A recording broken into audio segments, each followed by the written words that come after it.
Chemical thermodynamics का part 2। तो first में हमने कवर कर लिया था जितने में सारी बेसिक्स थे, उन्हीं बेसिक्स के साथ आज वाला टॉपिक इंटरलिंक होगा। मतलब फर्स्ट लेक्चर में जैसे हमने कंप्लीट किया था, इंथॉल्पी क्या है, इंट्रोपी क्या है, इंटरनल एनर्जी क्या है, लॉज ऑफ थर्मोडाइनमिक्स क्या है। तो यूँ समझ लें कि आज का लेक्चर जो है वो प्रीवियस लेक्चर की एक्सटेंशन ही है।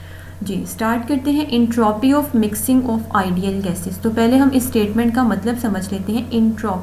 इंट्रोपी क्या था? किसी भी सिस्टम के अंदर जो डिसऑर्डरनेस होता है वो उसके इंट्रोपी होती है। हमने किसकी इंट्रोपी को डिस्कस करना है? आइडियल गैसेस को आपने मिक्स किया है तो उस दौरान इंट्रोपी पे क्या इफ़ेक्ट होगा। आइडियल गैसेस क्या होती हैं वो डिटेल से हम थर्ड चैप्टर में अपना जो था ये गैसेस वाला उसमें डिस्कस कर चुके हैं। Entropy of mixing of ideal gases refer to the change in entropy when two or more ideal gases are mix together. कि जब आप दो या दो से ज़्यादा आइडियल गैसेस को मिक्स करोगे तो इस दौरान इंट्रोपी पे इफ़ेक्ट क्या होगा। इस दौरान इंट्रोपी पे इफ़ेक्ट ये होगा कि जब ये गैसेस का मिक्सचर बनेगा इसमें डिसऑर्डरनेस मज़ीद इंक्रीज़ होगी।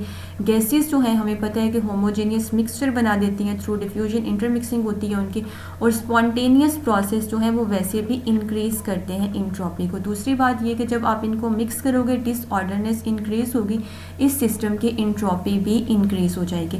वो इंट्रोपी चेंज आप कैसे फाइंड कर सकते हैं? इंट्रोपी होती है डिसऑर्डरनेस ऑफ द सिस्टम, और इंट्रोपी चेंज हम कैसे फाइंड करते हैं कि इनिशियल आपके पास क्या इंट्रोपी थी, फाइनल जब आपका काम कंप्लीट हुआ उस टाइम क्या इंट्रोपी है, फिर फाइनल में से इनिशियल को आप माइनस करते हैं तो डेल्टा एस आ जाता है। ये डेल्टा एस इस मिक्सिंग के केस में हम कैसे फाइंड करेंगे?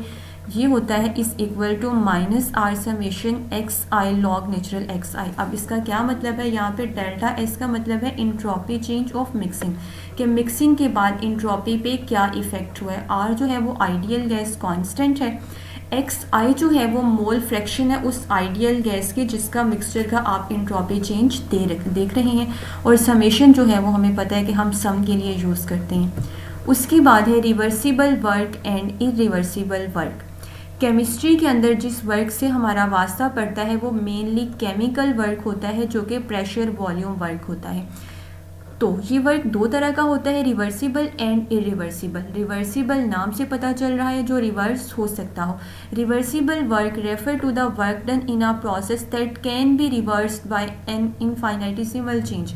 इनफाइनाइटेसिमल चेंज होता है बहुत ही स्मॉल चेंज, अगर आप अपने सिस्टम के अंदर लेके आएंगे तो आपका वर्क डन रिवर्स हो जाएगा। इसे बोलते हैं reversible work. In a reversible process the system is in thermodynamic equilibrium. ये एमसीक्यूज के लिए इंपॉर्टेंट बात है कि जो रिवर्सिबल प्रोसेस होता है इसमें सिस्टम और सराउंडिंग एक दूसरे के साथ थ्रू आउट प्रोसेस जो है वो इक्विलिब्रियम में रहते हैं। जैसे एक्सपेंशन या कंप्रेशन वगैरह के ज़रिए आप वर्क डन परफॉर्म कर रहे हैं तो अगर आप थोड़ा सा उसको चेंज करते हो तो वो सिस्टम दोबारा अपनी ओरिजिनल फॉर्म में आ जाता है। रिवर्सिबल वर्क जो है ये रिप्रेजेंट करता है maximum amount of work that can B obtain from a given process, कि एक गिवन प्रोसेस के दौरान जो मैक्सिमम वर्क आपको मिलता है वो रिवर्सिबल वर्क होता है। अभी हम इरिवर्सिबल देखेंगे तो उसमें हम देखेंगे कि यील्ड किस तरह से कम होती है। तो ये बात भी एमसीक्यूज़ के लिए इम्पॉर्टेंट है कि maximum amount of work done हमें किस प्रोसेस से मिलती है, रिवर्सिबल या क्या। जी नेक्स्ट है irreversible work. Irreversible work refer to the work done in a process that cannot be completely reversed।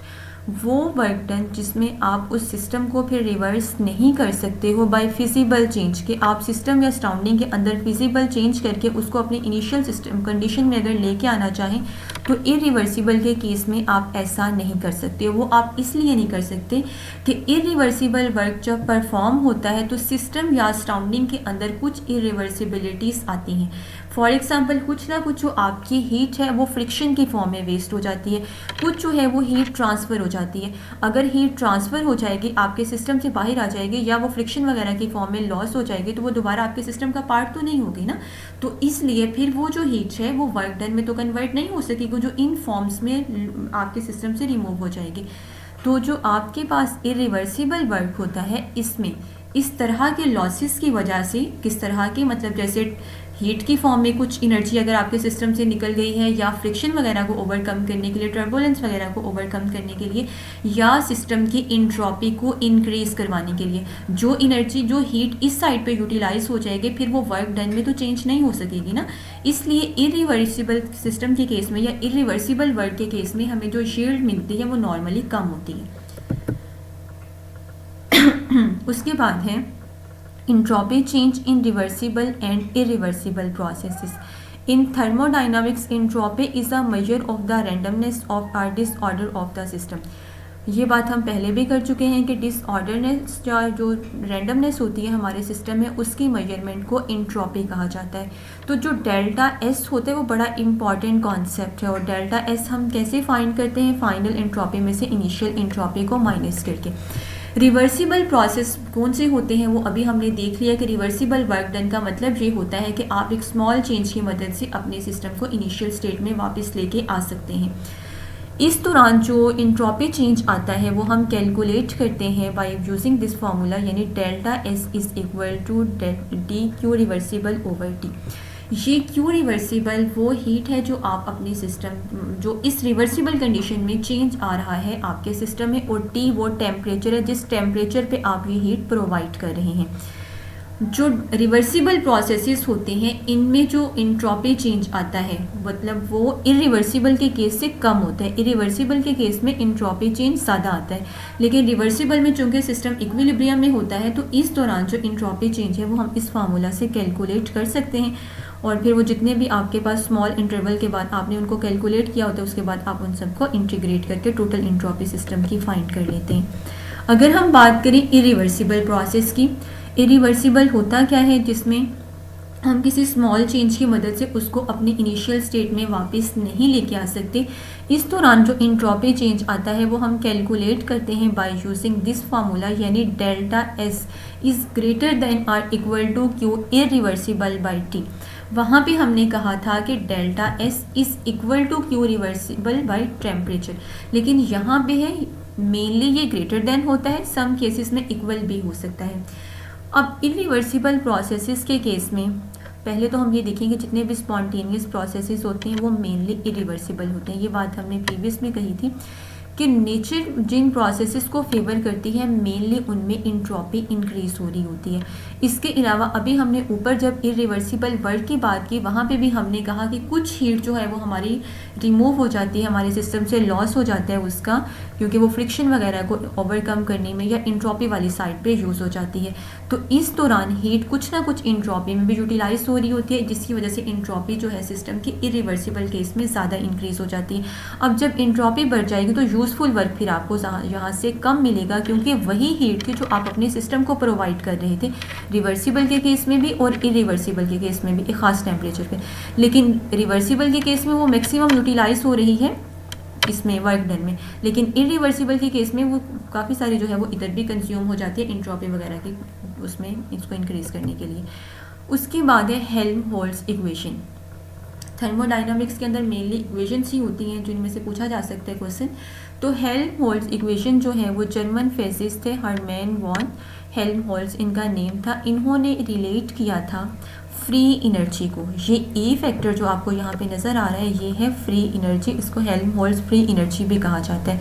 You ये है इंटरनल एनर्जी, इसको ई से भी डिनोट आप कर सकते हैं, यू से भी कर सकते हैं, माइनस टी एस। तो हेल्महोल्ट्ज़ ने क्या किया था, इन्होंने रिलेट किया था इंट्रॉपी और इंटरनल एनर्जी को, और इसकी मदद से इन्होंने वो यूज़फुल एनर्जी बताई थी जो कि वर्क डन में यूटिलाइज होती है। इन्होंने कहा था कि जो भी हीट आप एक सिस्टम को प्रोवाइड करते हैं वो या तो इंटरनल एनर्जी में कन्वर्ट होती है और इंटरनल एनर्जी के अलावा वो इंट्रॉपी वगैरह में यूटिलाइज होती है। टेम्परेचर जो है वो हम कांस्टेंट ही रखते होते हैं इसमें, मतलब अगर हम डेल्टा अप्लाई करें तो ये हो जाएगा delta A is equal to delta U minus T delta S, अगर डेल्टा की फॉर्म में इस इक्वेशन को लिखा जाए। तो इसमें से आपको पता ये चलता है कि जो आप एक सिस्टम को हीट प्रोवाइड करेंगे उसमें से कुछ जो है वो उसके इंटरनल एनर्जी का पार्ट बन जाएगी, और जो इंटरनल एनर्जी का पार्ट नहीं बनेगी वो यूटिलाइज हो जाएगी इंट्रॉपी को इंक्रीज़ करवाने में। इसलिए आपने इसको इंटरनल एनर्जी में से माइनस करना है, तो आपको हेल्महोल्ट्ज़ फ्री एनर्जी मिलेगी जिससे आप मैक्सिमम वर्क यहाँ से हासिल कर सकते हैं। तो इन्होंने ये रिलेशनशिप बताया था। यहाँ पे ए क्या है, हेल्महोल्ट्ज़ फ्री एनर्जी, यू क्या है, internal energy of the system, T है टेम्परेचर जो कि हम केल्विन स्केल में मेनली लेते हैं, और एस यहाँ पे इंट्रॉपी है। Helmholtz free energy is a thermodynamical potential that represents the maximum reversible work that can be extracted from a system at constant volume and temperature। अब ये कंडीशन यहाँ पे इम्पॉर्टेंट है, आपसे पूछा MCQs में यूँ भी जा सकता है कि किन कंडीशंस में हेल्महोल्ट्ज़ फ्री एनर्जी इक्वेशन जो है वो एप्लीकेबल होती है। ये उस सूरत में एप्लीकेबल होती है अगर आपका वॉल्यूम भी कांस्टेंट हो और टेम्परेचर भी कांस्टेंट हो।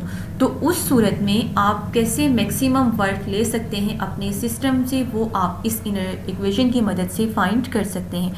और ऐसा केस जिसमें वॉल्यूम कांस्टेंट होते हैं वो मेनली क्लोज सिस्टम होते हैं। क्लोज सिस्टम क्या होते हैं वो हम प्रीवियस में देख चुके हैं।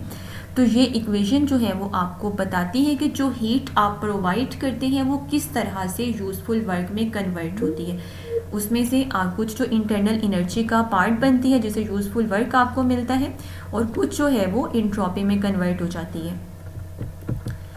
नेक्स्ट है गिब्स फ्री एनर्जी। अब हेल्महोल्ट्ज़ फ्री एनर्जी और गिब्स फ्री एनर्जी में बहुत माइनर सा फ़र्क है।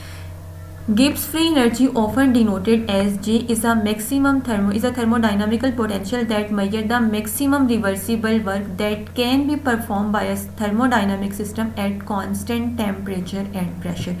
पहली बात तो ये डिफरेंस आप लोगों ने याद रखना है कि जो हेल्महोल्ट्ज़ इक्वेशन है वो हमने कहा था कि उस सूरत में एप्लीकेबल होती है जब कांस्टेंट टेम्परेचर होता है और वॉल्यूम होता है, जबकि गिब्स फ्री एनर्जी या गिब्स इक्वेशन जो है वो उस सूरत में एप्लीकेबल होती है जब आपके सिस्टम का टेम्परेचर तो कांस्टेंट होगा ही होगा, इसके साथ साथ प्रेशर कांस्टेंट होता है। इसको गिब्स इक्वेशन कहा इसलिए गिब्स फ्री एनर्जी इसलिए कहा जाता है कि अमेरिकन फिजिसिस्ट थे जे विलियर्ड गिब्स जिन्होंने इस इक्वेशन को प्रेजेंट किया था। ये होती क्या है, इन्होंने सिर्फ जो फैक्टर था इंटरनल एनर्जी वाला हेल्महोल्ट्ज़ के इक्वेशन में, उस इंटरनल एनर्जी वाले फैक्टर को इन्होंने रिप्लेस कर दिया था इंथॉल्पी के साथ, क्योंकि इंथॉल्पी जो है वो एक ज़्यादा वाइडर कॉन्सेप्ट है जो कि आपको टोटल हीट कंटेंट किसी भी सिस्टम का बताता है।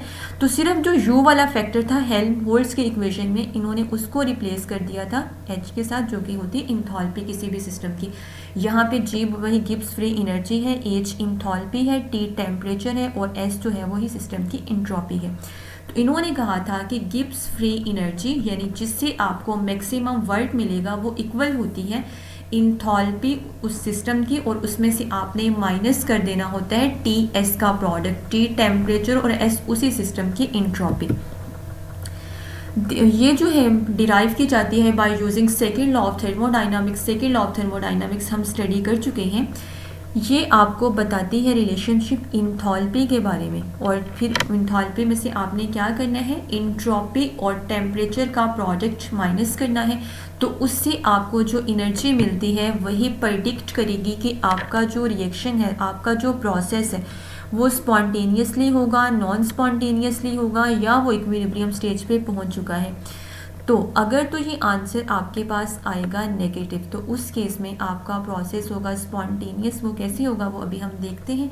तो पहले ये देख लें कि इसमें ये सारे फैक्टर्स हैं क्या। डेल्टा जी यहाँ पे change in Gibbs free energy है, एच यहाँ पे इंथॉल्पी है उसी सिस्टम की, और एस जो है वो एंट्रोपी है, और टी टेम्परेचर है केल्विन में। अब अगर आपका जो आंसर यानी डेल्टा जी का आंसर है वो नेगेटिव आता है, इसका मतलब होगा कि प्रोसेस स्पॉन्टेनियस है, और स्पॉन्टेनियसली वो किस डायरेक्शन में स्पॉन्टेनियस है, फॉरवर्ड डायरेक्शन में। और अगर डेल्टा जी पॉजिटिव आएगा तो इसका मतलब है कि प्रोसेस जो है वो नॉन स्पॉन्टेनियस होगा फॉरवर्ड डायरेक्शन में, और अगर ये ज़ीरो आएगा तो इसका मतलब है सिस्टम इक्विलिब्रियम पे है। अब यहाँ से देखें कि ये आंसर जो है वो पॉजिटिव किस केस में आएगा या नेगेटिव किस केस में आएगा। अगर हम चाहते हैं कि डेल्टा जी का आंसर जो है वो नेगेटिव आए, तो वो नेगेटिव उस सूरत में आएगा अगर इंट्रोपी ज़्यादा होगी, क्योंकि टेम्परेचर तो कांस्टेंट रहेगा।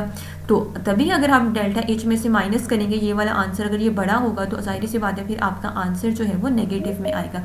अब इंट्रोपी ज़्यादा किस केस में होती है? जो स्पॉन्टेनियस प्रोसेसेस होते हैं उनके केस में इंक्रीज इन इंट्रोपी को वो फेवर करते हैं, तो इंट्रोपी बढ़ जाती है। अगर ये आंसर आपका नेगेटिव आएगा, और नेगेटिव उस सूरत में आएगा अगर आपकी इंट्रोपी ज़्यादा होगी, तो वो प्रोसेस जो होगा वो स्पॉन्टेनियस होगा, जिसका ये मतलब है कि नेचर उन्हीं प्रोसेसेस को फेवर करती है या स्पॉन्टेनियसली वही प्रोसेसेस होते हैं जिनमें इंट्रोपी इंक्रीज हो रही होती है। डेल्टा जी पॉजिटिव कब आएगा? पॉजिटिव उस केस में आएगा जब ये डेल्टा एस यानी इंट्रोपी कम होगी, इंथैल्पी ज़्यादा होगी, तो आंसर आपका पॉजिटिव आएगा। लेकिन वो प्रोसेस फिर नॉन स्पॉन्टेनियस होगा, उसके लिए एनर्जी आपको खुद देना पड़ेगी। और इक्विलिब्रियम जो स्टेट होती है उसमें मिनिमम आपके पास होती है गिब्स फ्री एनर्जी, और जो कि ज़ीरो होती है इक्विलिब्रियम के केस में। Gibbs free energy is widely used in chemistry, biochemistry और बहुत सारी दूसरी साइंस की ब्रांचेस के अंदर भी इसको यूज़ किया जाता है डिफरेंट प्रोसेसेस को प्रेडिक्ट करने के लिए। इसका रिलेशनशिप इक्विलिब्रियम कांस्टेंट के साथ भी होता है। इक्विलिब्रियम कांस्टेंट क्या होता है? हम लॉ ऑफ मैथ सेक्शन में पढ़ चुके हैं कि इक्विलिब्रियम कांस्टेंट होता है equal molar concentration of product over molar concentration of reactant के। वहाँ पे हमने जब केसी की बात की थी या इक्विलिब्रियम कांस्टेंट की बात की थी, तो हमने कहा था ये टेम्परेचर डिपेंडेंट होता है। तो गिब्स ने आपको बताया कि ये किस तरह से टेम्परेचर के साथ वेरी करता है। The relationship between the Gibbs free energy and the equilibrium constant के फॉर अ केमिकल रिएक्शन, वो हम इस इक्वेशन की मदद से इसको रिलेट कर सकते हैं। ये इक्वेशन आप लोगों ने याद रखनी है। ये भी रिलेशनशिप पूछा जा सकता है एग्जाम में कि delta G is equal to minus R T log natural K. यहाँ पे आर क्या है? वही आइडियल गैस कांस्टेंट है, टी टेम्परेचर है, और लॉग नेचुरल के ये आपका के जो है इक्विलिब्रियम कांस्टेंट होता है, जो कि रिलेट होता है फिर गिब्स फ्री एनर्जी के साथ। एप्लीकेशंस क्या है गिब्स फ्री एनर्जी के? गिब्स फ्री एनर्जी जो है वो केमिकल रिएक्शंस में काफ़ी वाइडली यूज़ होती है प्रेडिक्ट करने के लिए कि रिएक्शन हमारा स्पॉन्टेनियसली होगा, नॉन स्पॉन्टेनियसली होगा या इक्विलिब्रियम में है। तो वो अभी हम ऊपर देख चुके हैं कि अगर आंसर डेल्टा जी का नेगेटिव आएगा तो मतलब ये होगा कि सिस्टम हमारा जो है वो इक्विलिब्रियम, अगर नेगेटिव आएगा तो इसका मतलब ये होगा कि वो स्पॉन्टेनियसली होगा। अगर आंसर पॉजिटिव आएगा तो वो नॉन स्पॉन्टेनियसली होगा, और अगर ज़ीरो होगा तो इसका मतलब है वो इक्विलिब्रियम है। इसी तरह से फेज ट्रांजिशन के दौरान, फेज ट्रांजिशन का मतलब ये होता है कि जब एक स्टेट दूसरी में कन्वर्ट हो रही होती है, तो उस दौरान हीट्स वगैरह को मेजर करने के लिए गिब्स फ्री एनर्जी के कॉन्सेप्ट को यूटिलाइज़ किया जाता है। सेम फेज इक्विलिब्रिया में, फेज इक्विलिब्रिया जो है जब दो स्टेट्स एक दूसरे के साथ इक्विलिब्रियम में होती हैं, दो से ज़्यादा भी हो सकती हैं, मेनली हम बाइनरी सिस्टम यूज़ करते हैं, तो उसमें जो है वो दो स्टेट्स होती हैं इक्विलिब्रियम की कंडीशन में। उस दौरान उनकी एनर्जीज क्या हैं, तो उसको प्रेडिक्ट करने के लिए भी गिब्स फ्री एनर्जी का कॉन्सेप्ट यूज़ किया जाता है। अब हम लोगों ने गिब्स की फ्री एनर्जी भी स्टडी कर ली और हेल्महोल्ट्ज़ की भी। उसके बाद इन दोनों को क्लब करके भी एक इक्वेशन दी जाती है जिसे कहा जाता है Gibbs Helmholtz equation. Gibbs Helmholtz equation is a relationship between the change in Gibbs free energy and the change in enthalpy। ये रिलेट करती है इंथॉल्पी चेंज को, यानी डेल्टा एच को, किसके साथ? डेल्टा जी के साथ, जो कि क्या है? गिब्स फ्री एनर्जी है। और किसके लिहाज से? किस एट कांस्टेंट टेम्परेचर। यहाँ पे अगर आप देखें तो हमने टेम्परेचर के साथ डेल्टा यूज़ नहीं किया। डेल्टा का मतलब होता है चेंज इन टेम्परेचर। तो टेम्परेचर जो भी आपको गिवन होगा उसी के लिहाज से आपने ये रेशो लेनी है। तो ये इस इक्वेशन को कहा जाता है गिब्स हेल्महोल्ट्ज़ इक्वेशन। यहाँ पे delta G Gibbs free energy है, डेल्टा एच इंथॉल्पी है, टी है टेम्परेचर, वही केल्विन स्केल पे। This equation provide relationship between changes in Gibbs free energy and enthalpy at constant temperature. पहली बात तो यही कंडीशन याद रखनी है कि किस कंडीशन पे ये एप्लीकेबल होती है। और दूसरी बात यहाँ से आपको ज़रा डेल्टा जी जो है वो, अगर डेल्टा जी नॉर्मली आपको पता चलता है जब आपके पास इंट्रोपी भी हो, लेकिन अगर आपके पास इंट्रोपी की वैल्यू नहीं है और आप डेल्टा जी को इंथॉल्पी के साथ रिलेट करना चाहते हैं तो फिर आप गिब्स हेल्महोल्ट्ज़ इक्वेशन यूज़ कर सकते हैं। लेकिन इसका जो इसकी लिमिटेशन है वो ये है कि इसमें हमने कहा है कि टेम्परेचर कांस्टेंट रहेगा, यानी गिब्स फ्री एनर्जी के साथ या इंथैल्पी के साथ टेम्परेचर वेरी नहीं करेगा, लेकिन एक्चुअल सिस्टम में टेम्परेचर की वेरिएशन स्टार्ट हो जाती है, तो इसलिए फिर लॉन्ग रेंज ये एप्लीकेबल नहीं होता। इसके अलावा एक और सेकंड फॉर्म भी है गिब्स हेल्महोल्ट्ज इक्वेशन की, जिसमें गिब्स फ्री एनर्जी और हेल्महोल्ट्ज फ्री एनर्जी को रिलेट किया जाता है, और वो इक्वेशन है G is equal to A plus delta H over T, जहाँ पे A जो है वो हेल्महोल्ट्ज फ्री एनर्जी है, G गिब्स फ्री एनर्जी है। इस इक्वेशन की मदद से भी हम इनको रिलेट कर सकते हैं। उसके बाद है वान Hoff आइसोकोड। Van Hoff isochord also known as the Van Hoff equation at constant volume। अब अगर पेपर में क्वेश्चन आ जाए कि Van Hoff equation constant volume पे क्या है, तो भी यही इक्वेशन आप लोगों ने मार्क करनी है, जो कि आपको बताती है temperature dependence of equilibrium constant. अभी ऊपर भी हमने बात की थी कि लॉ ऑफ मैक्स सेक्शन के अंदर हमने ये स्टडी किया था कि जो इक्विलिब्रियम कांस्टेंट होता है वो इक्वल होता है molar concentration of product over molar concentration of reactant. वहाँ हमने कहा था कि अगर बाकी सारे फैक्टर्स कांस्टेंट है तो जो के होगा वो टेम्परेचर के लिहाज से वेरी करेगा, और किस तरह से वेरी करेगा वही बात आपको वान होफ ने भी अपने आइसोकॉर्ड में बताई है। इन्होंने जो इक्वेशन दी है वो है D log natural K over D T is equal to delta H over R T square. तो टेम्परेचर की और के की वेरिएशन कैसे होगी, उन्होंने इस इक्वेशन की मदद से इसको रिलेट किया। यहाँ पे भी ये के इक्विलिब्रियम कांस्टेंट है, टी टेम्परेचर है, डेल्टा एच वही इंथैल्पी चेंज है, और आर जो है यहाँ पे भी आइडियल गैस कांस्टेंट है।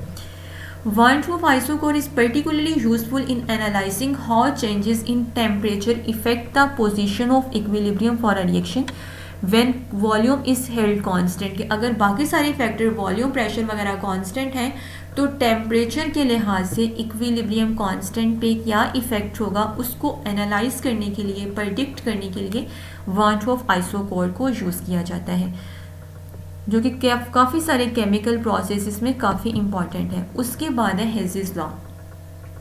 हेजिस लॉ भी केमिस्ट्री के अंदर काफ़ी इंपॉर्टेंट कंसीडर किया जाता है। इन्होंने आपसे ये कहा था कि जो इंथैल्पी चेंज होती है किसी भी केमिकल रिएक्शन के लिए वो इंडिपेंडेंट होती है पाथवे पे। हम लोगों ने जब ये स्टडी किया था ऊपर स्टेट फंक्शंस और पाथ फंक्शंस में, वहाँ भी हमने एक बात कही थी कि इंथैल्पी जो है वो स्टेट फंक्शन है, यानी ये सिर्फ इनिशियल स्टेट पे और फाइनल स्टेट पे डिपेंड करता है, ये पाथ डिपेंडेंट नहीं होता। तो उसी बात का प्रूफ जो था वो हेजिस ने भी आपको दिया कि अगर एक रिएक्शन आप करवा रहे हैं, पहले आपने उस रिएक्शन को करवा लिया सिंगल स्टेप में, उसके बाद वो रिएक्शन आपने कंप्लीट करवाया 2 स्टेप्स में, तो वो जो सिंगल स्टेप में जब आपने करवाया था जो इंथैल्पी चेंज तब आया था।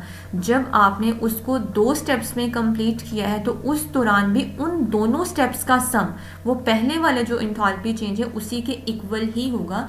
यानी पाथ आप कोई सा भी अडॉप्ट कर लें, आप सिंगल स्टेप में करवा लें, आप मल्टी स्टेप्स में करवा लें, इंथैल्पी पे इफेक्ट नहीं होगा, इंथैल्पी सेम ही रहेगी।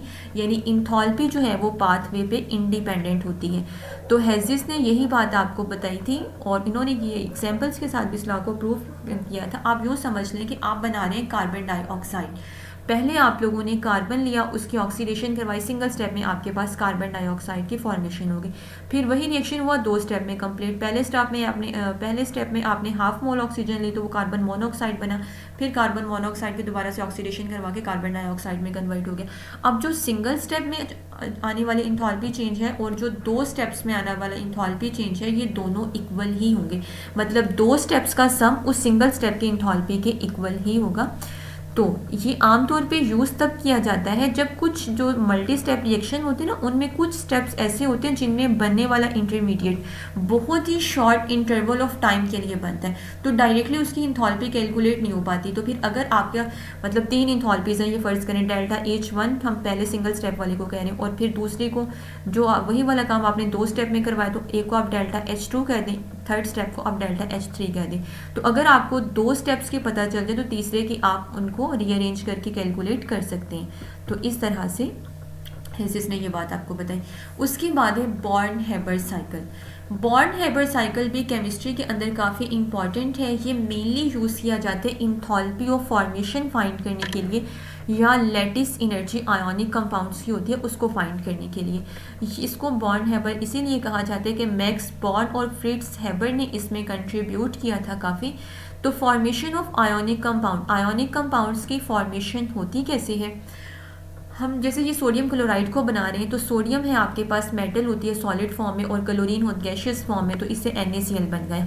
अब ये जो हमने यहाँ पे तो सिंगल स्टेप में लिख दिया है, तो इस दौरान आने वाला इंथॉल्पी चेंज डायरेक्टली फाइंड नहीं किया जा सकता क्योंकि इस दौरान डिफरेंट स्टेप्स हो रहे होते हैं। अब हमने यहाँ पे कहा कि सोडियम क्लोराइड बना तो हमें पता है इसमें आयोनिक बॉन्ड होता है, सोडियम ने इलेक्ट्रॉन दिया क्लोरीन ने लिया, तो सोडियम आयन और क्लोराइड आयन तो बन गए, लेकिन क्या सोडियम जो है वो सॉलिड फॉर्म में इलेक्ट्रॉन रिमूव कर देगा? नो, इलेक्ट्रॉन की एडिशन और रिमूवल हमेशा गैशियस फॉर्म में होता है। तो पहले हम इसे गैशियस फॉर्म में कन्वर्ट करवाना होगा, फिर इसकी आयोनाइजेशन होगी, फिर इलेक्ट्रॉन यहाँ से रिमूव होगा, फिर वो इलेक्ट्रॉन क्लोरीन में ऐड होगा, क्लोराइड आयन बनेगा, उस दौरान क्लोरीन की इलेक्ट्रॉन अफिनिटी।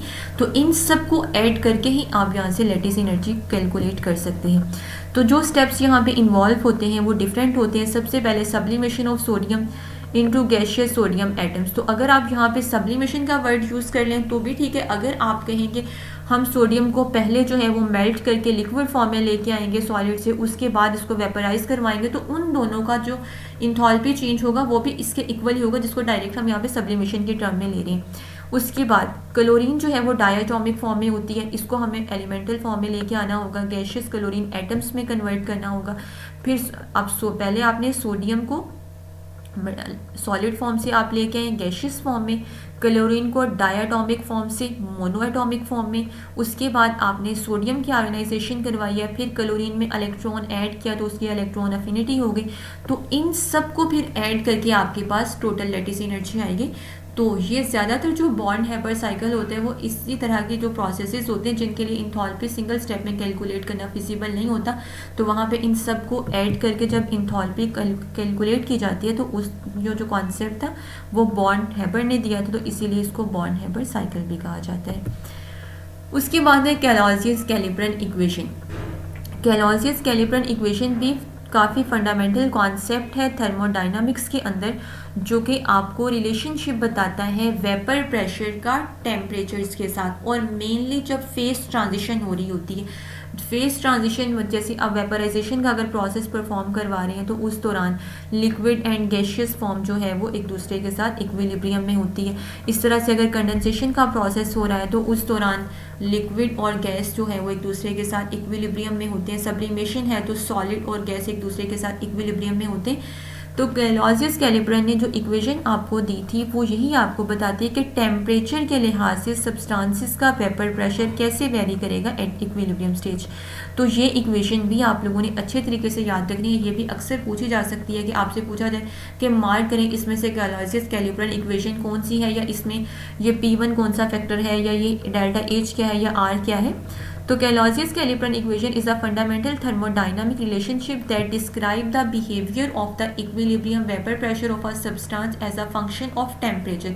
यानी इक्विलिब्रियम की स्टेट में लगने वाले वेपर प्रेशर का टेम्परेचर के साथ क्या रिलेशन होता है, ये आपको कैलॉजियस-कैलिब्रन ने बताया था। यहाँ पे P1 और P2 जो है वो वेपर प्रेशर है उस सब्सटेंस का, टेम्परेचर T1 और T2 पे डेल्टा H इंथॉल्पी है, R जो है वही आइडियल गैस कांस्टेंट है, T1 और T2 जो है वो टेम्परेचर्स हैं जिनके लिहाज से वेपर प्रेशर हम देख रहे हैं, यानी P1 और P2। ये इक्वेशन जो है मेनली फेस ट्रांजिशन के टाइम पे अप्लाई की जाती है वेपर प्रेशर वगैरह को कैलकुलेट करने के लिए। उसके बाद है फेगोसिटी। ये भी एक टर्म बड़ी इंपॉर्टेंट है, इसमें से भी लास्ट टाइम MCQs आया हुआ था। फेगोसिटी जो है is a concept used in thermodynamics and chemical engineering to describe the escaping tendency of a substance from a non ideal mixture or a phase. देखिए आपके पास है, पहले फ़र्ज़ करें एक आइडियल मिक्सचर। आइडियल मिक्सचर्स के केस में हम ये कहते हैं कि उसके अंदर जो डिफरेंट कंपोनेंट वेपर फॉर्म में मौजूद हैं वो प्रेशर एक्सर्ट करते हैं, और फिर टोटल प्रेशर जो होता है वो उन सब के पार्शियल प्रेशर के सम के बराबर होता है। लेकिन ये आइडियल केसेस में तो हम कह देते हैं, जो रियल केसेस होते हैं वो हमें पता है कि आइडियल से डेविएट करते हैं। रियल केसेस में क्या होता है कि अगर आपके पास डिफरेंट फॉर एग्जांपल गैसेस भी हैं तो उनके दरमियान भी कुछ ना कुछ तो इंट्रैक्शन होता है ना, क्योंकि आइडियल के केस में हमने ये कहा था कि उनके दरमियान इंटरमॉलिक्यूलर फोर्सेस ना होने के बराबर है, तो किसी किस्म का इंटरेक्शन नहीं होगा। लेकिन जो नॉन आइडियल मिक्सचर होगा उसमें तो रियल मॉलिक्यूल है, तो कुछ ना कुछ तो इंटरेक्शन होगा, जिसकी वजह से पार्शियल प्रेशर पे इफेक्ट होगा। तो उसी पार्शियल प्रेशर का जो टर्म है उसको यहाँ पे हम रिप्लेस करते हैं इफेक्टिव प्रेशर के साथ। It is an effective pressure that replaces the concept of partial pressure in non-ideal system. फ्यूगेसिटी क्या है? फ्यूगेसिटी नॉन आइडियल सिस्टम में बिल्कुल वही रोल प्ले करती है जो आइडियल सिस्टम में पार्शियल प्रेशर करता है। तो यहाँ पे नॉन आइडियल सिस्टम के अंदर हम पार्शियल प्रेशर की बजाय इफेक्टिव प्रेशर के टर्म यूज़ कर लेते हैं। इफेक्टिव प्रेशर का मतलब है कि जो एक्चुअली प्रेशर एक्सर्ट हो रहा है उन सारे एक्चुअल फैक्टर्स को कंसीडर करते हुए जो एक एक्चुअल सिस्टम में एप्लीकेबल होते हैं। फ्यूगेसिटी जो है उसको मैथमेटिकली इक्वलाइज किया जाता है पार्शियल प्रेशर के बाय इस जो कांस्टेंट होता है फाई। ये फाई यहाँ पे जो है फ्यूगेसिटी कोफिशिएंट होता है जिसे करेक्शन फैक्टर भी कहा जाता है, जो कि डेविएशन को शो करता है आइडियल बिहेवियर से। तो mathematically fugacity is related to partial pressure of a substance by the equation, यानी एफ फ्यूगेसिटी है जो कि हम इक्वल होती है फाई पी के। यहाँ पे एफ जो है फ्यूगेसिटी होगी, पी होगा वही पार्शियल प्रेशर, उसको आपने मल्टीप्लाई करना होता है फाई जो कि फ्यूगेसिटी कोफिशिएंट होता है, करेक्शन फैक्टर होता है जो आपको डेविएशन के बारे में बताता है, जो डेविएशन आइडियल बिहेवियर से हुई होती है। तो अगर तो आपका आइडियल मिक्सचर होगा उसके केस में ये फाई वाला फैक्टर जो है वो 1 हो जाएगा, तो आपके पास फ्यूगेसिटी यानी इफेक्टिव प्रेशर जो है वो पार्शियल प्रेशर के इक्वल ही होगा। लेकिन रियल केसेस में ये 1 नहीं होगा, तो उस केस में फिर जो आइडियल बिहेवियर्स हैं वो वहाँ से जहाँ से डेविएशन हो रही है, जिस वजह से डेविएशन हो रही है, तो उससे पार्शियल प्रेशर पे क्या इफेक्ट हो रहा है वो एक करेक्शन फॉर्म में आपको मिल जाएगा। फ्यूगेसिटी काफ़ी इंपॉर्टेंट होती है जब आपने एक्चुअल प्रेशर कैलकुलेट करना हो, मतलब आप रियल में अगर फेस इक्विलिब्रियम वगैरह स्टडी कर रहे हैं, थ्योरेटिकली तो ठीक हो जाते हैं पार्शियल प्रेशर तक, लेकिन एक्चुअल में फिर प्रॉब्लम्स होते हैं उससे, तो इसलिए ये न्यू टर्म जो है वो इंट्रोड्यूस करवाई गई। उसके बाद है कार्नोट साइकिल। कार्नोट साइकिल भी एक थ्योरेटिकल थर्मोडाइनामिक साइकिल है, एक्चुअल में ये भी एग्जिस्ट नहीं करता। यूँ समझ लें कि ये एक आइडियल साइकिल है, आइडियल वही तस्वुरात ख्यालात में तो ये बनाया गया है जिसकी एफिशिएंसी, जिसकी यील्ड मैक्सिमम होती है। आप यूँ समझ लें कि आपने जो भी हीट दी है इस साइकिल में इंट्रोड्यूस करवाई है वो सारी की सारी यूज़फुल वर्क में कन्वर्ट हो गई, लेकिन एक्चुअल में ऐसा नहीं होता, क्योंकि एक्चुअल में कोई भी ऐसा इंजन नहीं होता कि जिसको आप जितनी हीट प्रोवाइड करें वो सारी की सारी जो है वो वर्क डन में यूटिलाइज हो जाए। वो काफ़ी सारे उसमें और एक्चुअल फैक्टर्स होते हैं जो कि कंट्रीब्यूट कर रहे होते हैं, जो कि एक्चुअल वर्क डन को कम कर देते हैं। जैसे इंजन जो है वो गर्म भी हो रहा होता है तो हीट एनर्जी की फॉर्म में कुछ लॉस हो रहा होता है वहाँ से, दूसरी बात वहाँ से साउंड प्रोड्यूस हो रही होती है तो साउंड एनर्जी में कन्वर्जन हो रही होती है। तो इस तरह के और भी बहुत सारे फैक्टर्स होते हैं। बाकी सारी फॉर्म्स ऑफ एनर्जी जो है उनको हीट में कन्वर्ट किया जा सकता है, लेकिन हीट को 100% वर्क में कन्वर्ट नहीं किया जा सकता।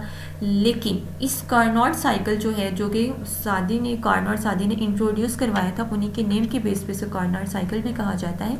ये एक थ्योरेटिकल साइकिल है जो कि most efficient possible heat engine है।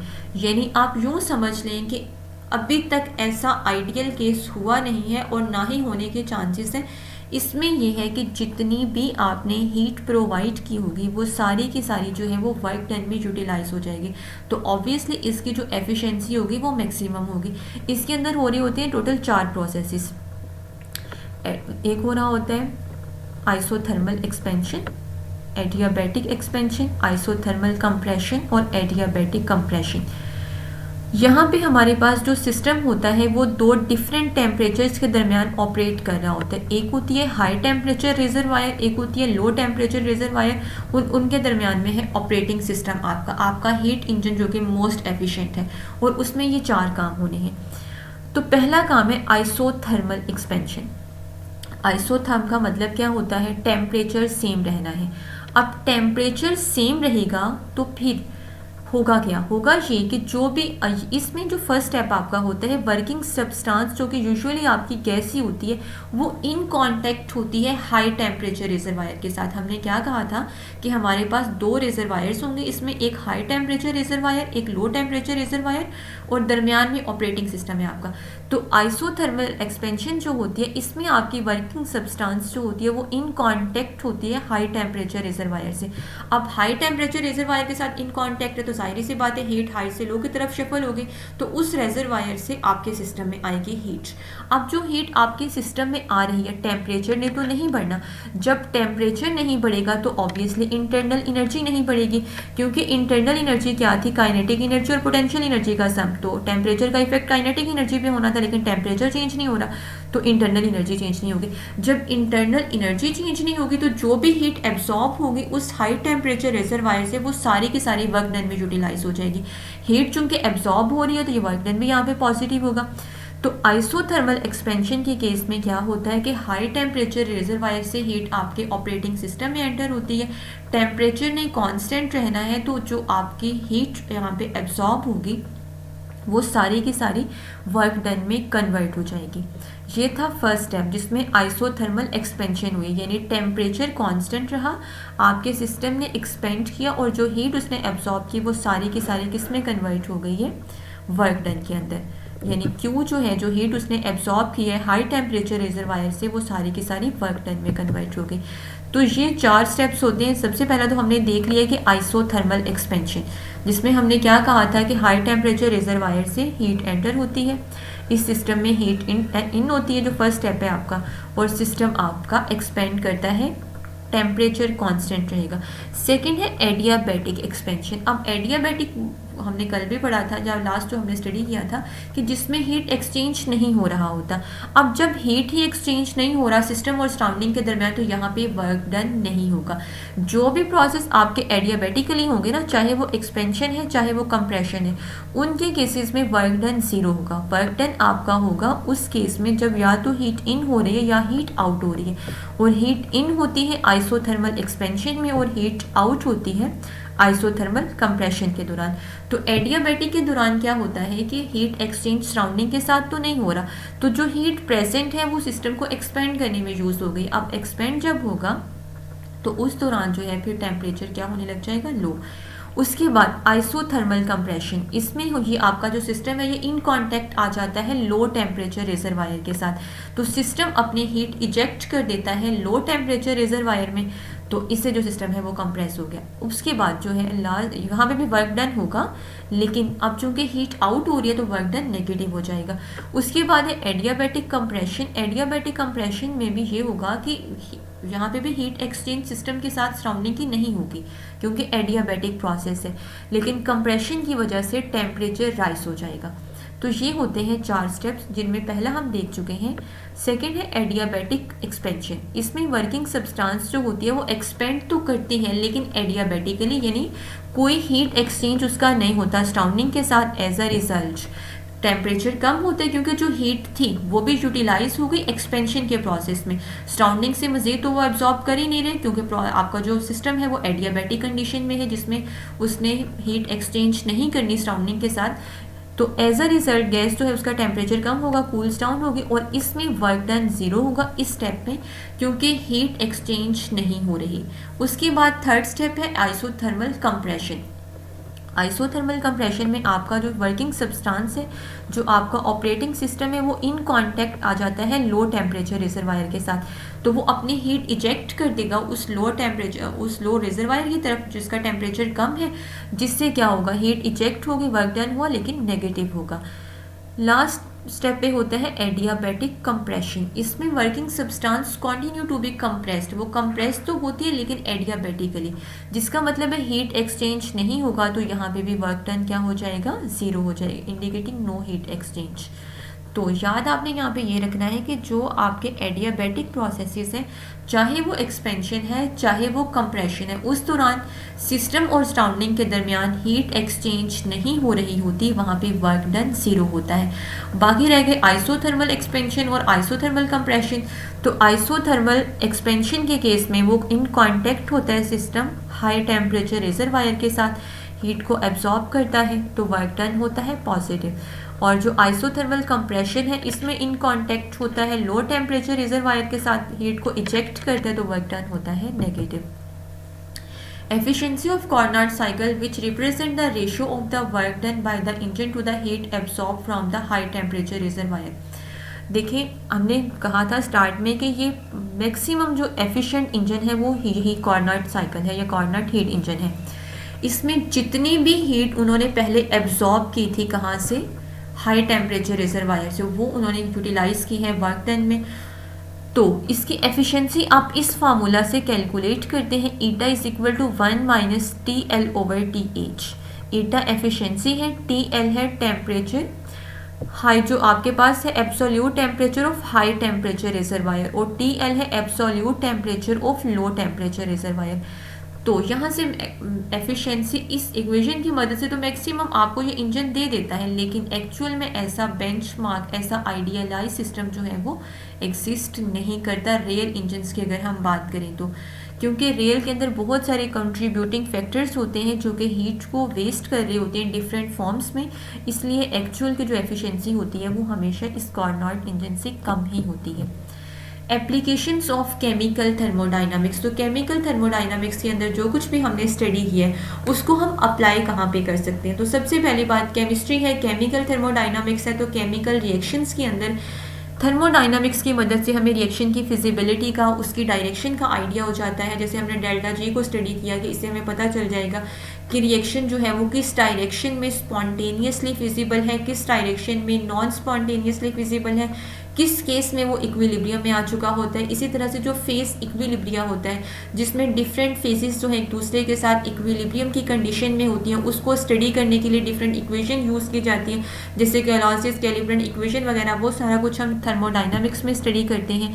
Thermodynamic properties of materials, material की डिफरेंट थर्मोडाइनमिकल प्रॉपर्टीज़ को स्टडी करने के लिए आपको थर्मोडाइनमिक्स का नॉलेज होना ज़रूरी है। अब मटेरियल की प्रॉपर्टीज़ कौन सी हो सकती हैं, इंथॉल्पी, इंट्रोपी, हीट कैपेसिटी वगैरह वगैरह, तो इन सब के लिए थर्मोडाइनमिक्स का पता होना ज़रूरी है। Energy convergence and storage, energy को कैसे हम एक फॉर्म से दूसरे में कन्वर्ट कर सकते हैं, कैसे टोटल एनर्जी कंजर्व रहती है, कैसे इसको स्टोर करना है, तो ये सारा कुछ जो है वो थर्मोडाइनमिक्स आपको बताती है।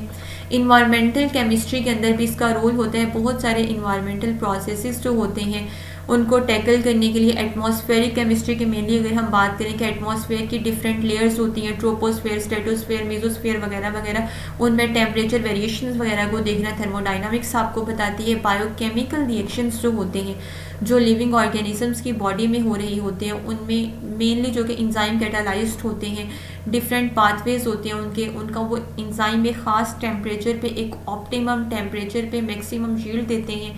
तो ये सारा कुछ जो है इसको स्टडी करने के लिए थर्मोडाइनमिक्स का नॉलेज होना ज़रूरी है।